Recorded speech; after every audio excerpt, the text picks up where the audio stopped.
Delegate Assembly, please come to order. Marvelous turnout. Captain Palenzuela, PBSO, would you please lead us in the pledge? My pleasure.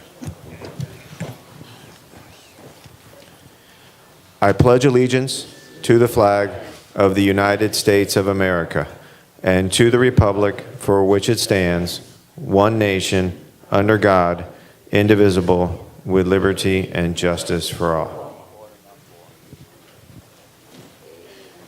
Thank you. We have a good bit of business which will consume some time. And while I love to see our distinguished guests here, we're going to have to hold you off till the end to make sure that our nominations from the floor get done. While you're looking at the minutes, why don't we have the law enforcement report? Hi, good morning, everyone. I know you guys have a busy morning, so we'll be brief. Happy February. The year is going by pretty quick. Aren't we blessed to have the best weather in the country? This is great. So January was a good month for the village. The lieutenant's going to go over the crime report. Again, fraud seems to be the pervasive issue that's victimizing our residents here in Century Village. Fortunately, a couple of the fraud cases that the lieutenant will mention, the people that were involved with the transactions saw that something wasn't right, and they notified the victim ahead of time, so a lot of these things were prevented. Needless to say, please be careful and talk to your neighbors about the scams that are going on now. You know, if someone's calling you and you didn't initiate the call, you know, chances are, if it sounds too good to be true, it is, and don't fall for it. And even if something sounds like it's legitimate, take the time to just verify what's going on. You know, you get off the phone with the vendor or the person that's calling you and make some calls back, or vet these people on the internet. Other than that, please make sure your vehicles are locked.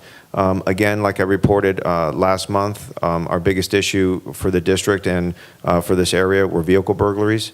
Be proactive and make sure you lock your vehicles and keep valuables out of sight. I'll turn it over to the lieutenant.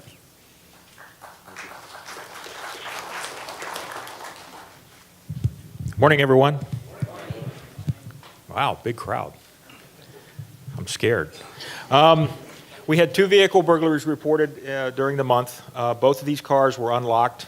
One car, they just went through it and didn't take anything, and the other one, the victim reported some jewelry and some sunglasses missing. As we've said multiple times, vehicle burglaries are an epidemic in Palm Beach County. That was I think the only property crime category last year that we saw an increase in. And I would probably guess, just from what I read in our district, 60% or more of cars were unlocked. We can't stress enough, please lock your cars. We also saw an increase in vehicle thefts. If you have one of these newer cars with the key fob, you know, the keyless thing where you just push the button to start the car, it's very tempting just to leave that in the car because it's easy. And it also makes it very easy for the bad guys to take your car. So please keep that with you. On that note, we had 2 theft reports. A stolen car taken, it was delayed report 2 months ago. The good news is we found it and made an arrest on that case, so that's been cleared. And then we had a couple of cases where some items were taken from a storage unit in one of the laundry areas. We had 7 fraud cases reported last month. Kind of ran the gambit. Credit card information was obtained. We had the Craigslist scam. If you haven't seen this one, you're selling an item for $300, and the bad guy wants to give you a check for $2,000, and says, "Hey, give me the, keep the $300 and give me the rest back in cash." The check's no good, folks. So fortunately, that person, the bank, caught it, and there was no loss to that. We had people getting bills for things that they didn't order, online loan, things. All kinds of ways to separate you from your money. So please be very vigilant with your accounts. Be very cautious. If you don't initiate the contact, be suspicious. I get them all the time myself, the emails. My iTunes account has been locked. My credit card account has been locked. Click here to give us your information to reactivate. Don't do that. If you're curious, just go to however you normally access that account and look that way. And I can guarantee you that 99 times out of 100, it's fine. They're just trying to get your money. We had 2 reports of vandalisms. Both to cars. One was a tire punctured, and one was a scratch on the paint. We were very busy in here last month. We did Operation Safe, which was a fraud prevention seminar. We had a pretty good turnout here in conjunction with one of my property detectives in the state of Florida came in, talking about all the scams that are going around. There's a new one that's cropped up. What they're doing is you're going to get a call from somebody that says they're with your bank, and they're going to tell you that there's a problem with your card, but they're going to fix it for you, and they're even going to send somebody to your house and get the cold card and give you a new one. It's sad to say that kind of service is long gone, folks. Your bank will not send someone to your house to pick up your old cards. Don't fall for it. Just say thank you, hang up, and then contact your bank. We are doing Operation Pill Drop here in the lobby starting at 10 o'clock until 2 this afternoon. So if you have any of those medications that you no longer need, want, whatever, feel free to bring them by. The last one was very successful. I forget how many, 100 and something pounds of pills. So please, if you have anything, please bring it to us. The last thing I want to talk about is it's now tax season. This is when we see a big increase in identity theft fraud. If you possibly can do it, file your taxes as soon as you can, because that gets you a jump on these guys that may try and use your Social Security number to file in your behalf, and next thing you know, you try and file, and the IRS says, oh, you've already filed your taxes, and we sent your return to Arizona or Montana or wherever. So please file early. If you have any reason to believe that your identity has been compromised, your Social Security number, let the IRS know, and what they'll do is they'll issue you what they call a PIN number, a personal identification number that has to be used when you file your taxes. That way, if somebody tries to file with your number and doesn't have the correct PIN, it won't go through. But if all possible, as early as you can file, the better off you are. Anybody have any questions this morning? Yes, ma'am. Pam, come up to the mic. Your question may be of interest to many. Can you hear me? Yeah. May we have a PIN number before somebody scams us? Can you just call the IRS and get a PIN number? You can call them. The best information I have, and I'm not the IRS, the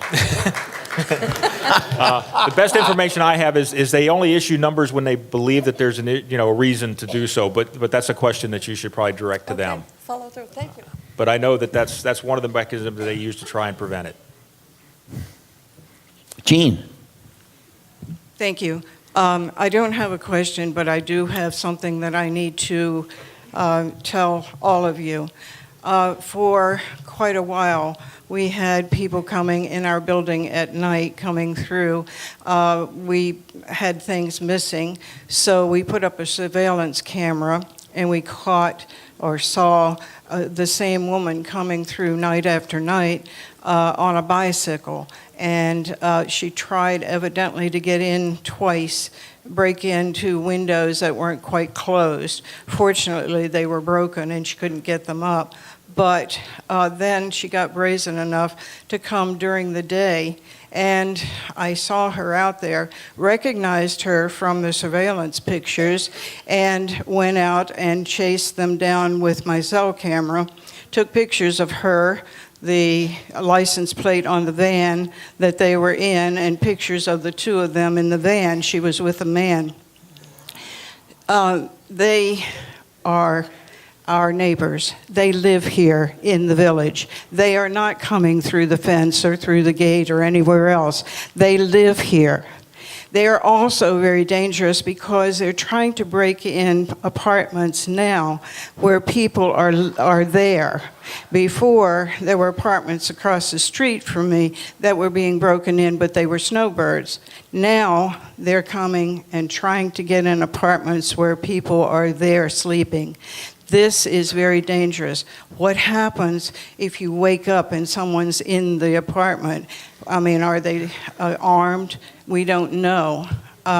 We have done several things to try to protect ourselves. By the way, we did call the police on this and talked with them. I'm not sure what happened. They were supposed to check it out because we knew where they were living in the back. We have, according to the police, we could not have anyone who's coming through our building between 1 and 4 in the morning was when they were coming. You can't have them arrested unless you have no trespassing signs. So we have gone to the sheriff's office, applied for those signs and had them installed. We also have put up surveillance lights that are motion lights, particularly in the back where it's very dark. We have added illumination to the lights that were already there by putting in 100-watt LEDs, and that has also helped. However, there are a couple of things. Don't leave your windows up or unlocked at night. Don't leave your door unlocked. Give me one more second. Also, be careful who you let in your building. These people, remember, are living here. Somebody let them in. Thank you.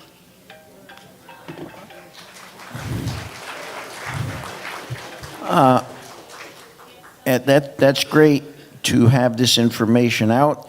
I would just bring up one word of warning. Chasing criminals with cameras. Be careful. You don't know what you're dealing with. You know, when in doubt, 911. They have the training and expertise to deal with this. Don't get yourself hurt trying to confront a criminal. Yes, ma'am. Hi, I'm Jean Bruckert about taxes. I'm a volunteer with AARP, and we do taxes over at the Okeechobee Library. I've probably seen many of you. Please do not come in unless you have all your forms. We have to then amend your tax return later on, and that can be a big delay. If you have sold assets, sold stock or anything, the companies are notorious for not making the January 31st date, cutoff date. You will not get them for quite a while. But please, it's free at the Okeechobee Library, AARP, and they have many other sites. We are trained. We'll be glad to help you in most of the common reports. All right, Jean, thank you. Please, right now, we're trying to get questions for PBSO. We're kind of straying into good of the order, good and welfare, and we have a very busy agenda today. I'd like to try something now that we have the... Yes, honey. Okay. With what was just described to us by Jean, isn't there some way, since she knows exactly who these people are and they have attempted to do a burglary, isn't there some way that you can arrest them? I'm not aware of the specifics of what she was describing, so I don't know what we did. All right, somebody get closer to the mic. All right? You can't arrest someone for riding by your apartment in a bicycle. However, you sure can arrest them if you have pictures of them busting into somebody's unit. All right? Please, PBSO, don't confront these people. You never know what's in the back. I don't know. Come. All right, can somebody bring this gentleman a mic?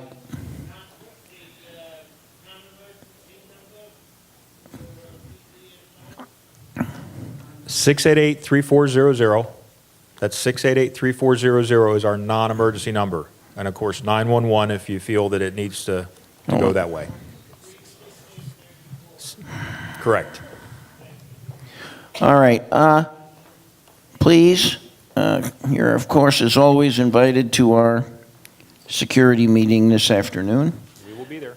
I have the analog count, the manual count. I'd like to try to do, oh, thank you, to try to do a count with the clickers.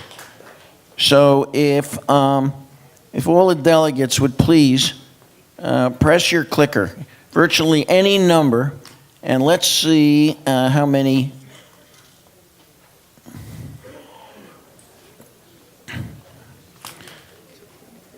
What have I got here? In fact, we have well over a quorum. We have 166 sign in.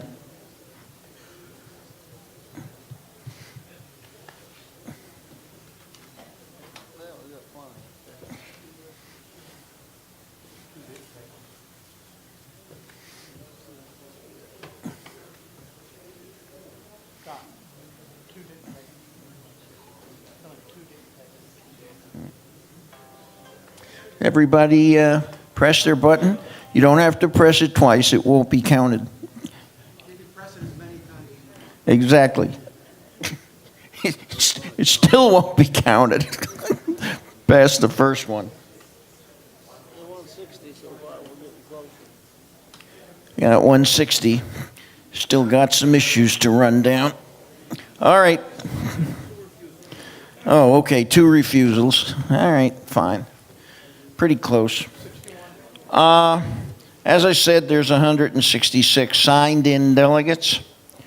Are there any corrections to the minutes? I believe you've all had a chance to look at the minutes. Hi, Randall. Good morning, David. Under new business, this Anita Buchanan Nominations Committee. John, you may want to create a new section which is committee reports / announcements. This is certainly not new business. David? What?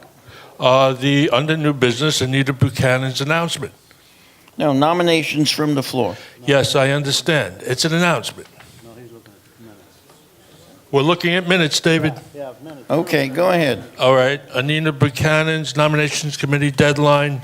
It's not a motion. Okay. It's not new business. I'm aware of that, however. Oh, it's a correction, that's all. That's what you called for. That's Yeah, why I'm here. fine. Thank Besides you. saying hello. Thank you. Thank you, Randall. Okay, can I continue? Yes, of Oh, course. thank you. Also a correction. Second paragraph, under new business, it says a motion was made for temporary replacement of officers, et cetera, et cetera. Would that be a motion that received a second? I didn't hear what you said, so you're going to have to read it Do you have a copy of the slowly. minutes? No, Okay, You have okay. to read it slowly, A so I motion can hear you. Under new business, a motion was made for the temporary replacement of officers when unable to perform duties for 3 months, resuming office when physically capable, et cetera, et cetera. Yeah, we essentially disallowed that and revised it back to advisory. Excellent. Well, then that makes it not a That was motion. what was done. It's not a motion. No, Okay, so There it's was- not new business. There was no action taken on Then that. there's Right. no, it's not new business. So you don't want to write it down then? No, it's not new business. It's meaningless. 3/4 of that minutes is meaningless. Oh, okay. Well, in that perspective, then put it under good of the order. do you have anything else for us, Randall? Oh, absolutely not. Have a nice day. Thank you. Thank you. Thank you, Randall, I appreciate that. Just to reiterate, one of the items brought up by PBSO, the pill drop will be out in the lobby until 2 o'clock. And yes, there were 109.5 pounds of pills. And I always like to add to that, since we're always talking about our pod, point of distribution. Some decade plus ago, we had a major anthrax event south of here at the Media Center. All those drugs people ran out in a panic and got, like Cipro and amoxicillin, throw those drugs out. Bring them to the pill drop. They're really not effective anymore. Prescription drugs don't last forever. Those antibiotics break down. When we get into nominations from the floor, we will need to take your picture. And our photographer, Bob Rivera, will take your picture right where he is, in the corner. Let him see you. All right. And we'll get there in a few minutes. And last but not least, let's go on to Treasurer's Report. Sebastian? Eddie? Good morning, everyone. All right, so on the Treasurer's Report today, we have the last month for 2017. At the last meeting, we talked about the items that we're going to add for 2018. We're going to be doing the balance sheet, a year-to-date budget versus actual, the monthly budget versus actual, and add a cash flow statement. We're also going to separate the investigations, laundry, the other miscellaneous items, items just related to the association and the reporter. For the closeout for 2017, we have the items. It shows net income of $6,923. In both the bank accounts, there's $4,714,842. And the reserve items were moved over, so that shows the increase from this month versus last. Do I have any questions about the December 2017? Good morning, sir. Morning, Jack. Jack Adams, Coventry Craig. Good morning, Sebastian. Good morning. So, in 2017, the unit under the Comcast contract with taxes was approximately $37. And I presume that's the rate that was established under the contract that was signed in 2009. Would that be correct? Yes. I don't have that in front of me. The answer is yes. Answer is yes. That's not the rate in 2009. However. No, I understand. Okay. It's the rate for 2017 The established in escalation. 2009. Right. Yes. So in 2014 or 15, Comcast established something called the broadcasting fee, which UCO is paying. So my question, and this is the important part, folks, I don't know the answer, so I'm sure you don't. Is that fee over and above the $37 monthly rate? I don't have a breakdown of the Comcast bill, but I can definitely get that answer. Yes, I'm not trying to put you on the spot, but I sent an email to UCO on March 26th asking that question, but I still haven't gotten an answer. Okay. March 26th of 17, people. 17. I'm not a clairvoyant claiming to be. You're Okay, ready, that's my question. And so could I follow up with you with an email? Can I answer your question? Yeah, you could answer it, but I'll be ready for you. We do write 4 checks for that broadcasting fee over and above what we pay for the basic fee. I can't hear you. We do pay 4 payments to them for broadcasting fees over and above what we pay for the basic cable. And what is that line item where that money is coming from? What we collect for cable. Cable. No, that doesn't clear up Coming anything. out of the cable line. That doesn't clear up anything, Ed. Come into the office, we'll show you the figures. I like to get a response in email. I like a response to the question I asked on March 26, 2017. I'll follow up with you, Sebastian. Thank you for your time. Send in the question. Okay. So we make sure we answer it right. But remember, we're not paying these cable fees, association, building, unit by unit. These are big bulk payments coming up to about $3 million a year. I'm not going to get And, into and it if now. the bill includes, and it does, the broadcasting fee, we pay it. We either pay it or your cable gets cut off. So what is your real intent here? What Come is on the February intent? 22nd and hear the candidates forum, and you'll find out.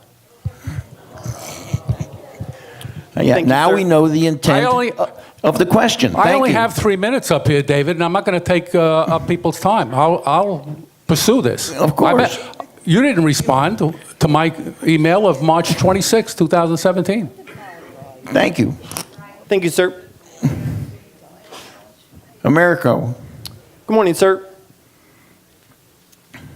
My name is Americo Meneguzzi. I'm treasurer of Greenbrier Condominium. I have a couple of questions, Mr. Chairman. One is the P&L statement. Get a little closer to the mic. Okay. The P&L statement that you have here is a good statement with comparative forms in it. I don't know if anybody really looked at it, but if you take a look at it, we had for the year about $624,000 income, and we've got $160 as interest. Now I look at the balance sheet. Well, actually the balance sheet is on the second page and the following page. The top of the page says profit and loss, budget, and then we have current assets. Well, you know, Sebastian, that a P&L and a balance sheet are not the same. No, Okay. it's because the Okay. header in Excel. Okay. Now, I understand that the current assets as of December the 17th are something like $4,700,000. Okay, so that's cash, I understand, either cash or equivalent. That's the way it shows in the balance sheet, in the audited statement. But at the beginning of the year, there was something about 2 million or 3 million assets that we had. And for the year, we only got $160 in interest. I'm saying, wow, isn't that interesting? Is there a policy on the use of idle funds, or is there a policy on the use of reserve funds? Okay, I can answer that. When you had come over to the office the other day and brought that same thing up, I asked the question about would there be a way that the money could be put into